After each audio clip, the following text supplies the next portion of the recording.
साध संगत जी, प्रेम से कहना धन निरंकार जी। स्वागत है आप सभी का आपके ही चैनल पर। हाजिर हूँ मैं आप सभी के लिए एक बहुत ही खूबसूरत साखी लेकर। तो चलिए आज की साखी सुनते हैं। साध संगत जी, देर रात को साधना जी का दरवाज़ा कोई खटखटा रहा था। बड़बड़ाते हुए साधना जी ने दरवाजे के बीच बने हुए झरोखे से झांक कर देखा और कहा, अरे सलोनी, तुम!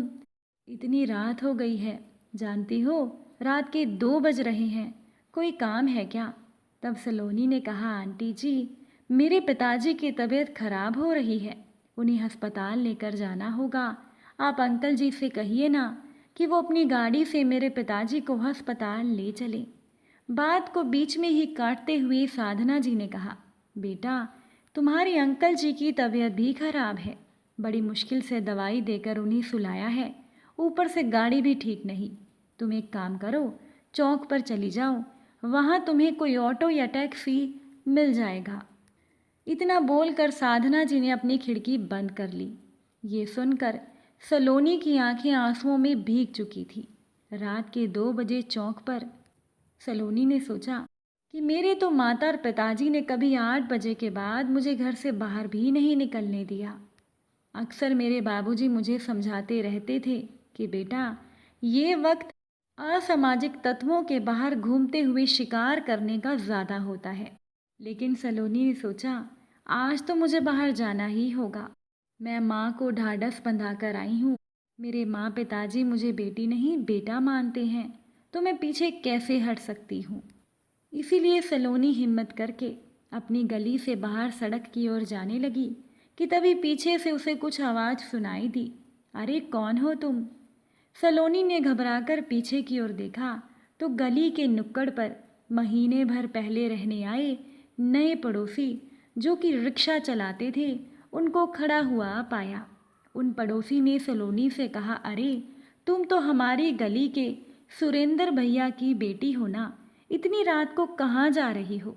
सलोनी ने कहा, काका जी, बाबूजी की तबीयत बहुत ख़राब है, उन्हें अस्पताल लेकर जाना है, तो मैं कोई ऑटो या टैक्सी लेने जा रही हूँ। ये सुनकर रिक्शा वाले काका ने कहा, अरे सुरेंद्र भैया की तबीयत खराब है, बिटिया तुम घर में चलो, मैं वहाँ आता हूँ। इसके बाद सलोनी के वो पड़ोसी जंजीर से बंधी हुई अपनी रिक्शा को खोलने लगे। सलोनी घर पहुंची, बाबूजी को सहारा देकर उठाने की कोशिश कर ही रही थी कि रिक्शा वाले काका अंदर आ गए।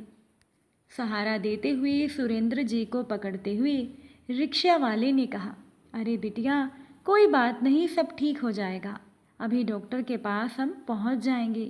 पिछली सीट पर तीनों को बिठाकर रिक्शा पर तेजी से पैडल मारकर रिक्शा वाले काका रिक्शा खींचने लगे। अस्पताल पहुंचकर सलोनी के साथ साथ डॉक्टरों के आगे पीछे भागते हुए सलोनी के पिता को भर्ती करवाया गया। डॉक्टर ने कहा, देखिए घबराने की कोई बात नहीं, थोड़ा ब्लड प्रेशर बढ़ा हुआ था। उन्हें कुछ दवाएं देकर आराम करने को कहा। बेड के पास बैठी सलोनी को शाम की वो तस्वीरें आंखों के आगे नजर आ रही थी, जब सलोनी की पड़ोस वाली साधना आंटी अपने पति के साथ खिलखिलाकर गाड़ी से उतरी थी। तब ना तो उनकी गाड़ी खराब थी और ना ही अंकल जी की तबीयत। तभी डॉक्टर की आवाज़ आई, देखिए ये इंजेक्शन मंगवा लीजिए। डॉक्टर ने एक पर्ची सलोनी की ओर बढ़ाते हुए कहा। रिक्शा वाले काका ने कहा, यहाँ लाइए डॉक्टर साहब। तब रिक्शा वाले ने सलोनी को कहा, तुम अपने माँ और बाबूजी के साथ यहीं रहो, हम अभी इंजेक्शन लेकर आते हैं। और वो रिक्शा वाला तेजी से बाहर निकल गया। सलोनी एकटक रिक्शा वाले को देखती रह गई। एक छोटा सा छप्पर वाले मकान में रहने वाला रिक्शा वाला।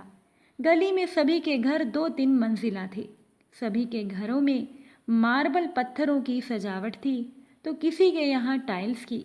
बस एक वो ही घर था जो देखने में अजीब सा लगता था।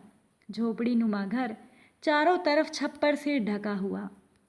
कुछ ही देर में रिक्शा वाले की आवाज़ आई, ये लो डॉक्टर साहब। डॉक्टर ने इंजेक्शन लगाया और आराम करने के लिए कहकर चला गया। सुबह 6 बजे तक डॉक्टर ने सलोनी के पिता का 4-5 बार ब्लड प्रेशर चेक किया। सुरेंद्र जी की तबीयत में सुधार था, इसीलिए डॉक्टरों ने उन्हें घर जाने की अनुमति दे दी। वापसी पर उन्हें लेकर रिक्शा वाले काका बड़ी सावधानी से घर पर छोड़कर जैसे ही चलने लगे, सलोनी ने अपने पर्स में से 500 रुपये का एक नोट रिक्शा वाले की ओर बढ़ा दिया। कहा, लीजिए काका। तब रिक्शा वाले ने कहा, ये क्या कर रही हो बिटिया, हम इन कामों के पैसे नहीं लेते। सलोनी ने कहा, मतलब काका, ये तो आपका काम है ना, आप रिक्शा चलाते हैं, अपने परिवार का पेट पालते हैं, इसलिए ये रुपए आप रख लीजिए। काका ने कहा, बिटिया, अपने परिवार के जीवन यापन के लिए हम सुबह से शाम तक इस ऊपर वाले की दया से मेहनत करके कमा लेते हैं, ज़्यादा का लालच हमें नहीं। ईश्वर हमारे लिए इंतज़ाम कर देता है हमारे पेट का। वैसे भी हम एक ही गली में रहते हैं, इस तरह से तो हम और आप पड़ोसी हुए, और वो पड़ोसी ही किस काम का जो ऐसी हालत में साथ ना दे। कहकर सलोनी के सर पर हाथ रखकर वो चले गए और कहने लगे, बिटिया, कोई और काम हो तो बताना। सलोनी सोचने लगी, एक ये पड़ोसी हैं और एक उसकी साधना आंटी। सलोनी ने सोचा, कितना फ़र्क है रिक्शे वाले काका और साधना आंटी में। एक अच्छा इंसान वो ही होता है जो पैसे से नहीं दिल से अमीर हो। सलोनी भीगी हुई आंखें पोंछती हुई ईश्वर की ओर देखकर बोली कि आप जैसे भगवान रूपी पड़ोसी ईश्वर हर एक घर के पास थे। साध संगत जी, एक अच्छे पड़ोसी का कर्तव्य होता है अपने पड़ोसियों के दुख सुख में उनका साथ देना। ये नहीं कि जब आपके पड़ोसी को आपकी ज़रूरत हो तो आप उनके काम ही ना आए। सुख में तो हर कोई साथ दे देता है, लेकिन जो दुख में साथ दे अपने तो वो ही होते हैं। आजकल जितने घर पक्के होते जा रहे हैं, लोगों का दिल उतना ही कच्चा होता जा रहा है। लेकिन जिनके घर कच्चे होते हैं उनके दिल बड़े पक्के होते हैं। इसीलिए पैसों से नहीं, दिल से अमीर बने। इस साखी को लेकर आपकी क्या राय है, नीचे कमेंट करके ज़रूर बताइएगा। वीडियो अच्छी लगी हो तो लाइक शेयर कीजिएगा, चैनल पर नए हैं तो सब्सक्राइब कीजिएगा। आप सभी से फिर मुलाकात होगी एक नई साखी के साथ। साथ संगत जी, प्यार से कहना, धन निरंकार जी।